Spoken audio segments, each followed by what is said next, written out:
ఇక geopolitical issues విషయానికి వస్తే షాంఘై కోఆపరేషన్ ఆర్గనైజేషన్ సమ్మిట్లో పుతిన్, జిన్పింగ్ అండ్ మోదీల కలయికను బహుశా ట్రంప్ సహించలేకపోతూ ఉన్నాడేమో సార్. పీటర్ నవారో ట్రంప్ సలహాదారు చాలా కీలకమైన వ్యాఖ్యలు చేశారు. భారత్ రష్యాతో కాదు అమెరికాతో ఉండాలి, మోదీ అవకాశవాది, ఆ అవకాశవాదంతోనే జిన్పింగ్ పుతిన్లను కలిశారు, ఇది సిగ్గుచేటు అంటూ కూడా నవారో కామెంట్ చేసిన పరిస్థితి. ఎందుకు sir Trump Putin, Modi, Jinping ఈ ముగ్గురు కలిస్తే అంత భయపడుతూ ఉన్నాడు?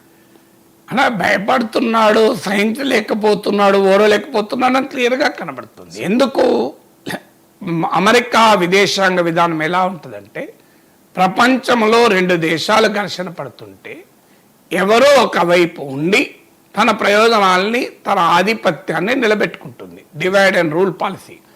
రష్యా ఉక్రెయిన్లు ఘర్షణ ఉక్రెయిన్ వైపు ఉన్నది. ఇజ్రాయెల్ ఇరాన్ ఘర్షణ ఇజ్రాయెల్ వైపు ఉంది. ఇరాక్ ఇరాన్ల మధ్య యుద్ధం, అప్పుడు ఒకవైపు ఉంది. ఇలా ప్రతి సందర్భంలోనూ ఒకవైపు ఉంటుంది. ఆ ఒకవైపు ఉండి తన ప్రయోజనాల్ని కాపాడుకుంటుంది. కొన్ని సందర్భాల్లో డ్యూయల్ కంటైన్మెంట్ అంటారు అమెరికన్ ఫారిన్ పాలసీలో. ఇద్దరి వైపు ఉన్నట్టు చేసి తన ప్రయోజనాలు కూడా కాపాడుకుంటుంది. ఇండియా పాకిస్తాన్ అందుకు ఉదాహరణ.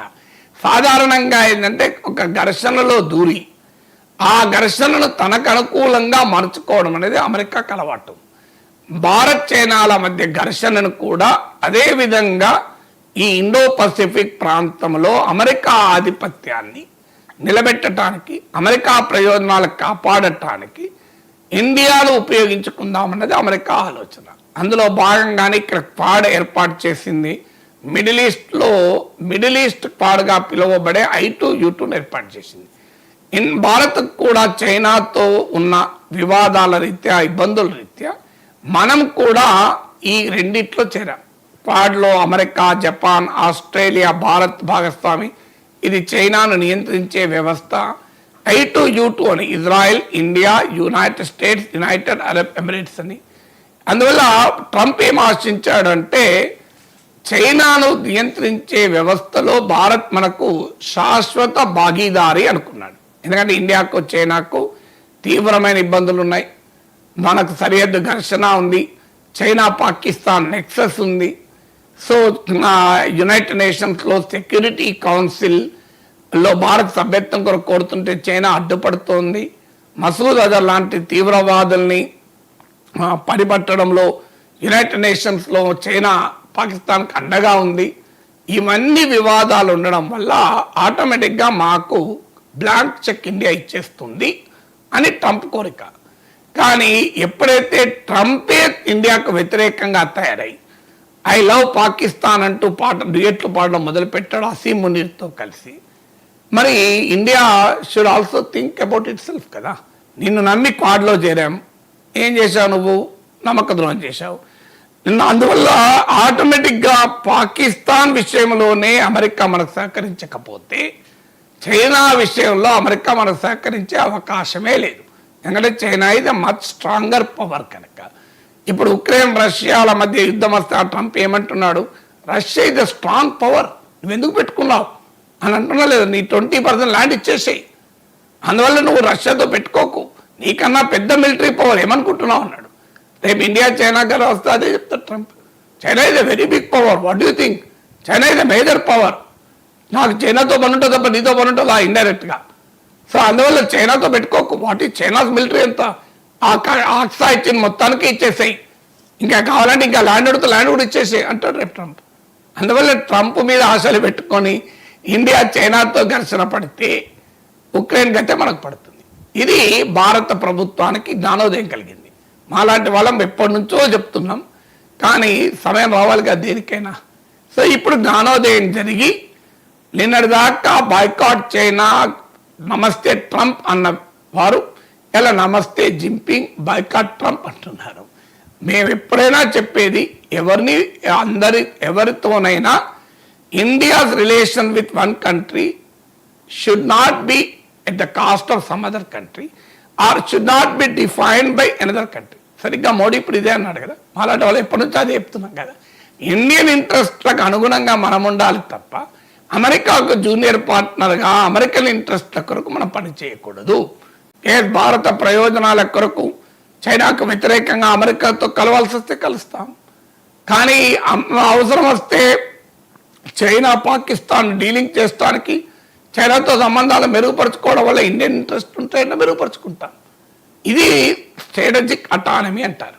సో ఈ స్ట్రాటజిక్ అటానమీని అమెరికా అంగీకరించదు. అమెరికాలో చట్టాలే ఉన్నాయి ఏకంగా, countering American adversaries through sanctions act, CAATSA చట్టం అని.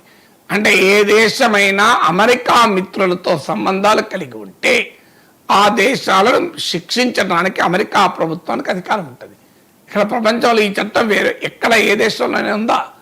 అంటే అమెరికా శత్రువుల్ని కూడా ఇతర దేశాలు శత్రువులుగానే భావించాలి అని. అది వెనుజులా నుంచి మీకు చైనా వరకు.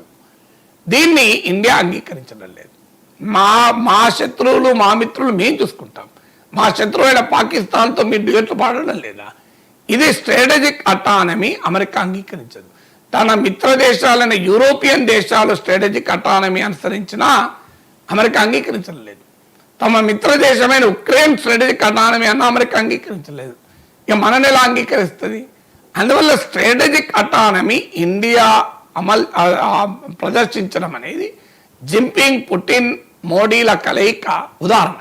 అది భరించలేకపోతున్నారు. తర్వాత షాంఘై కోఆపరేషన్ ఆర్గనైజేషన్ ఇది ఒక రకంగా యాంటీ వెస్ట్రన్ బ్లాక్. అది అంటే పశ్చిమ దేశాల ఆధిపత్యాన్ని ఒక ప్రత్యామ్నాయంగా ఏర్పడ్డ వ్యవస్థ ఇది. మీకు ఉదాహరణకు ఎస్సీఓ సెంట్రల్ డెవలప్మెంట్ బ్యాంక్ ఏర్పాటు చేయాలని జిన్పింగ్ ప్రతిపాదన ఎస్సీఓ డిక్లరేషన్లో ఉంది. అమెరికా ఇరాన్ పైన దాడిని ఎస్సీఓ ఖండించింది. అందువల్ల ఈ యాంటీ వెస్ట్రన్ అలియన్స్లో మోడీ ఉండడం ఏంటి అని, అంటే సర్వకాల సర్వావస్థల యందు మా సేవలోనే మీరు తరించాలి అన్నది అమెరికా ట్రంప్ విధానం. అందుకే మనం ఆ క్వాడ్లోనే ఉంటూ మనకు సహకారం ఇచ్చినా ఇవ్వకపోయినా తరించాలి అని. ఇందుకు భిన్నంగా మోడీ ప్రభుత్వం తన విదేశాంగ విధానంలో ఒక మార్పు చేసుకొని ఎస్సీఓకు వెళ్ళడమే కాకుండా ఎస్సీఓ డిక్లరేషన్ పై మోడీ సంతకం పెట్టొచ్చారు. కొన్ని అభ్యంతరాలు మనకు ఉన్నాయి. ఇప్పుడు బెల్ట్ అండ్ రోడ్ ఇనిషియేటివ్ పైన ఒక పేరా ఉంది, దాన్ని ఇండియా అంగీకరించలేదు. టెర్రరిజాన్ని తీవ్రంగా ఖండించింది ఎస్సీఓ, అది ఇండియాకు అనుకూలం. అదే సమయంలో పాకిస్తాన్ పేరు పెట్టి ఖండించదు కదా, అది మనకు తెలుసు. చైనా పాకిస్తాన్ నెక్సెస్ చైనా వదులుకోదు మనకు తెలుసు. ఇలాంటి మ్యూచువల్లీ అనే డిసగ్రిమెంట్ ఇష్యూస్ను పక్కన పెట్టి ఇండియా ఎస్సీఓలో పాత్ర పోషించింది. 3 ఏళ్లుగా ఎస్సీఓ సమావేశాలు కూడా మోడిపోతలేడు. అందువల్ల ఇవాళ ఎస్సీఓ సమావేశాలకు పోవడము, 3 ఏళ్లుగా పోని మోడీ ఒక రకంగా సిగ్నల్ ఇచ్చాడు. తర్వాత రష్యా, ఇండియా, చైనా అనే ట్రైకాన్ ఉంది. ఇది యాక్టివేట్ అయితే అమెరికా ఆధిపత్యానికి ఒక సవాల్. బ్రిక్స్ కలిస్తేనే అమెరికా ట్రంప్ భరించలేకపోతున్నారు. బ్రిక్స్లో అమెరికా మిత్ర దేశాలైన సౌదీ అరేబియా లాంటి దేశాలు కూడా ఉన్నాయి. ఇక రష్యా, ఇండియా, చైనా ఒకే ప్లాట్ఫామ్ మీదకి వస్తే ప్రపంచ balance of political, economic and military power మారిపోతుంది, కంప్లీట్గా చేంజ్ అవుతుంది. ఇది మల్టీపోలార్ వరల్డ్కి దారితీస్తుంది. అమెరికా దాన్ని అంగీకరించదు. ఎందుకంటే అమెరికా కోరుకునేది తానే అగ్రరాజ్యంగా ఉండాలి, యూనిపోలార్ వరల్డ్గా ఉండాలి. యూరోప్ ఐక్యంగా ఉంటేనే ట్రంప్ భరించలేకపోతున్నాడే. సో అందువల్ల రష్యా, ఇండియా, చైనా రిక్ అంటారు. ఇది ఒక అరేంజ్మెంట్ కూడా ఉంది. జిన్పింగ్, పుటిన్, మోడీ ఈ గ్రూప్ ఫోటో చూస్తే అమెరికా కనిపించేది రిక్, రష్యా, ఇండియా, చైనా. ఈ ముగ్గురు కలిస్తే నీకు ప్రపంచంలో బ్యాలెన్స్ ఆఫ్ పవరే మారిపోతుంది. అమెరికా ఎకనామిక్ డామినేషన్ ఆగిపోతుంది, అమెరికా మిలిటరీ డామినేషన్ ఆగిపోతుంది, అమెరికా పొలిటికల్ డామినేషన్ ఆగిపోతుంది. దీన్ని, ఈ మల్టీపోలారిటీని ట్రంప్ సహించలేడు. మోడీ ఆ మల్టీపోలారిటీని ఎంఫసైజ్ చేయడం కూడా అమెరికా భరించలేకపోవటానికి కారణమైంది. ఇక ట్రంప్ ఏంటి, ఇండియా ఇది డెడ్ ఎకానమీ, అసలు చచ్చిపోతున్న ఆర్థిక వ్యవస్థ, రష్యాతో కలిపి మునిగి సావండి, మీ పైన 50% టారిఫ్లు వేస్తా, రష్యా నుంచి ఆయిల్ కొంటే అని మొదలుపెట్టాడు. దీనికి కౌంటర్గా మనం చైనాతో ట్రేడ్ పెంచుకోవడానికి అగ్రీ అయ్యాం.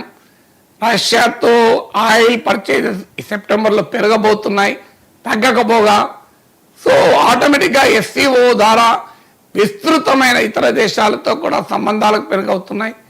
సహజంగానే ట్రంప్ దీన్ని సహించలేడు కదా. ట్రంప్ ఆశించింది ఏంటంటే ఇండియా డెడ్ ఎకానమీ అన్నప్పుడు ఆయన ఉద్దేశం ఏంటంటే నా టారిఫ్ల వల్ల ఇండియా డెడ్ ఎకానమీ అవుతుంది, నువ్వు మేల్కోని.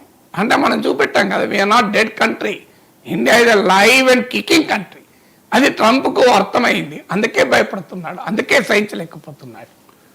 Right sir, thank you so much sir. చాలా అంశాలకు సంబంధించి చాలా డీటెయిల్డ్గా విశ్లేషణ అందించినందుకు. ఇది ఇవాల్టి నమస్తే నాగేశ్వర్. మళ్ళీ రేపు కలుద్దాం. చూస్తూనే ఉండండి 9090.